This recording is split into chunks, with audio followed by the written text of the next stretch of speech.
Hey everybody.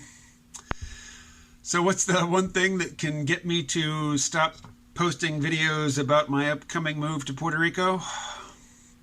Andrew Yang dropping out of the race. It was inevitable. I knew it was coming, and yet it's a bummer. I was hoping that, I was hoping I would get to cast a ballot for him on Super Tuesday, even though I'm not going to be voting in the general election in November. Anyway, there's a lot of unhappy Yang gangers, particularly on Twitter is where I'm seeing them, and I get it. I understand. There's no need to lash out at supporters of other candidates right now. I mean, Andrew Yang was ahead. I mean, he was early. The message that he is articulating is invaluable, but most people aren't ready for it. Now, I realize that a lot of people who were not really very knowledgeable about automation, who were not familiar with the phrase, the Fourth Industrial Revolution, listened to an hours-long conversation with Andrew Yang, and, in the Joe Rogan podcast or elsewhere, and they were converts, and great. And I agree, the long-form interview is where Andrew Yang shines. Sorry, I got something in my eye. And, I'm not responding to or in any way reacting to people posting on Twitter, block me, unfollow me, if you're going to throw your support to some other candidate. I know. It hurts to be really invested in something and then to have it crushed.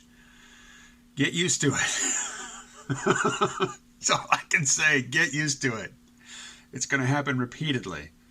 Now, in all seriousness, I understand this is going to sound like I'm trivializing Andrew Yang and his campaign and the passion of his followers. It's not my intention.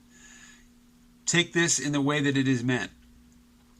Andrew Yang and his, I don't want to call it a concession speech. I guess it's his dropout speech last night in New Hampshire said, we're just getting started. This is not over. Yeah, this cycle is over, but he's not going anywhere. He's a young guy. He's a young, smart, dynamic guy, and now he's known. He is, and again, this is what's going to sound trivial, but it's not. He's a celebrity now. He has a platform. He's a celebrity, and his brand is that he's smart, that he cares about people, and that he is relentlessly positive. Yay, we really, really need that. We really, really need that. So, everything that Andrew Yang has done in pursuit of, the Democratic nomination, while it didn't secure the nomination, the benefits will only snowball from here. Take heart. And this is what I've been saying to the Yang Gang since last summer, and I know it pissed him off then. It'll probably piss him off now. This is a long struggle. It doesn't get fixed by you voting in one election. It doesn't get fixed by you canvassing for a candidate. It doesn't get fixed by you phone banking in one electoral cycle. And, for the Bernie Sanders supporters, I guess he's my default candidate now. I supported him 4 years ago. I imagine Andrew Yang's going to be supporting him in, the remainder of this electoral cycle. I think, I hope that Andrew Yang is sleeping in today and that he's going to spend the next, couple weeks just at home with the family, chilling out, recharging the batteries. But I expect he's going to go back out on the campaign trail and he's going to campaign for either Sanders or whoever, the Democratic nominee turns out to be, unless it's, somebody who's just heinous, not mentioning any names. But now he has 4 years.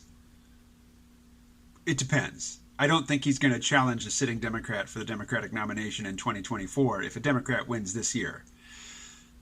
But if Trump wins this year, then Andrew Yang has got a 4-year running start to get his organization together, to propagate his message, but also to craft his message. And I don't know that I can really hold out too much hope for this, but honestly, UBI, as much as I would like to get that $1,000 a month, I don't think it's the best, most adaptive response to automation and the fourth industrial revolution. Now, it is very easy to communicate, which is its primary strength. Other responses, I mean, just getting people to understand what the fourth industrial revolution is a struggle. It is an uphill challenge. I mean, it's no easy task. Trying to present a multifaceted, subtle response, which addresses multiple aspects of the fourth industrial revolution, communicating that to a mass audience, whew, good luck. So, as much as I think that UBI is a completely inadequate response to the fourth industrial revolution, it is one that you can explain to people, and they'll get it. So, for better or worse, I think UBI as the linchpin of the whole, educating people about the fourth industrial revolution and getting them to understand what sorts of responses will be required, UBI is just here to stay, I think. And again, I mean, if it ever did get passed, I sure have a use for that $1,000. Anyway, I would very much like to just check out from this whole interest in politics. Because I'm moving to a place which is a U.S. territory, but, the people who live there, while they are U.S. citizens, they don't get to vote. Not for president, not in national elections. And I'm transferring, I will be registering as a resident of that island.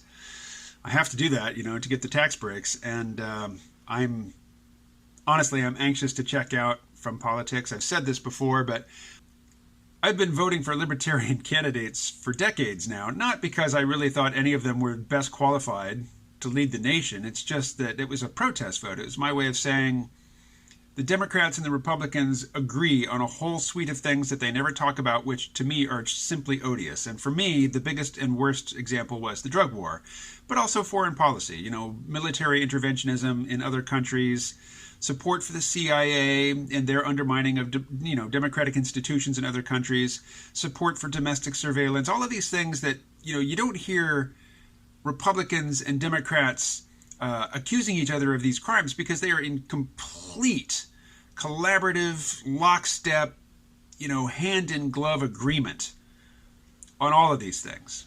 And the Republicans, and maybe, to some extent the Greens, were really the only people making any sort of principled objection to the bipartisan consensus. So I voted for Libertarians. But now that there's a new, younger, more irritating wave of, self-identified libertarian social media stars, and they are just gross. They are just vile in the way that they argue for the status quo in terms of medicine, in terms of people's access to medical care.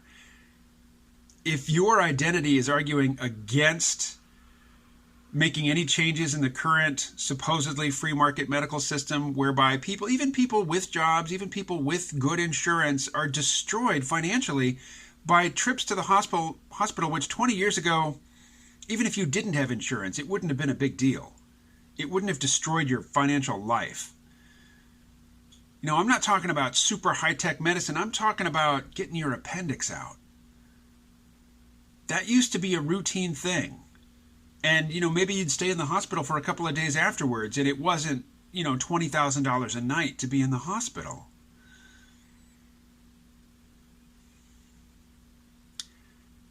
For libertarians to argue in favor of that status quo now, I just can't have any truck with libertarianism. I mean, if that is a recognized part of the whole libertarian package, then fuck that. I have no interest in that. I will not support that. And, a lot of you don't remember Harry Brown. I voted for Harry Brown twice. I voted for Michael Badnarik. I voted for Gary Johnson. I will not support a libertarian candidate if their primary talking point is arguing against Medicare for all. So, I'm moving to Puerto Rico, where I don't get to vote. And I'm fine with that.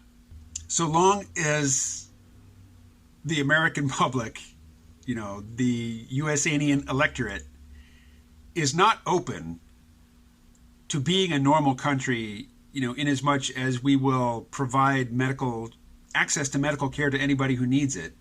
I mean, that is a normal thing for democratic nations to do.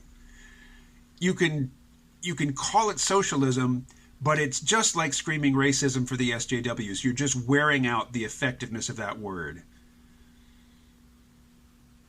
You're just squandering the communicative and persuasive power that word used to convey, it used to possess. It won't anymore because you've overused it.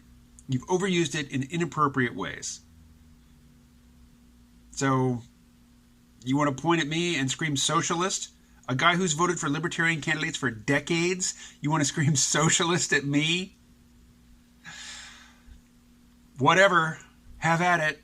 Good luck with that. I'll be on the beach.